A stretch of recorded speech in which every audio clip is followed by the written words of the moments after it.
પ્રશ્નનો જવાબ તમે ના આપ્યો. કર્તવ્યથી સત્તા જન્મે છે કે સત્તાથી કર્તવ્ય? યા હું બોલું, અધિકારથી કર્તવ્ય જન્મે છે કે કર્તવ્યથી અધિકાર?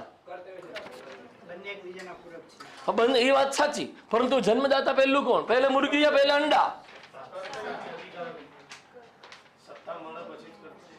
એક વર્ષનું બાળક કયું કર્તવ્ય નિભાવે છે?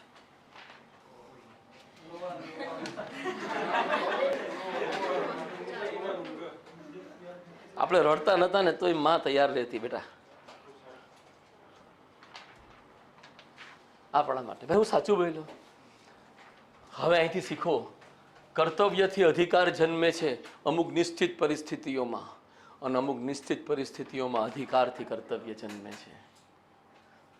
મા બાપે પહેલા અધિકાર આપ્યા કે કર્તવ્ય આપ્યા? અધિકાર આપ્યા. એ અધિકાર મળી ગયા ને પછી આપણું કર્તવ્ય બન્યું કે આ બધા વૃદ્ધ થાય તો એને સાચવવાના છે. હો કે પેલા આપણે તપાસેલા રોનક તારો ભરોસો નહીં, પેલા તું સેવા કર 2 વર્ષ પછી તને બાળક તરીકે હું મોટો કરીશ.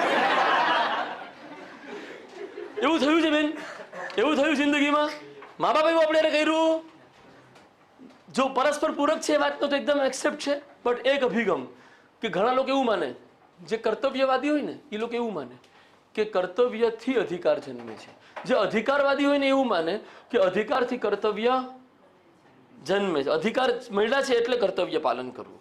ઓલા લોકો એવું માને કર્તવ્ય પાલન કરવું છે એટલે અધિકાર મેળવવો. વાક્ય સમજાય છે ભાઈ? મારા સ્ટેટમેન્ટ સમજાઈ રહ્યા છે હું જે બોલી રહ્યો છું? એ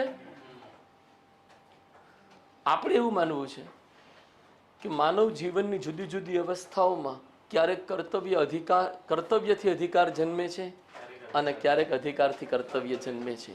હવે અહીંયાથી તો પછી આપણા જેવાને કોઈ એમ પૂછે, માની લો ઇન્ટરવ્યુમાં જ આવો પ્રશ્ન આવે છે હો છોકરાઓ, તો તમારે સ્ટેન્ડ કયું લેવાનું? બેમાંથી એક જ ઉપર જવું હોય તો કયું સ્ટેન્ડ લેવાનું? હે? આપણું સ્ટેન્ડ રહેશે કર્તવ્યથી અધિકાર જન્મે છે. એ શીખી લ્યો.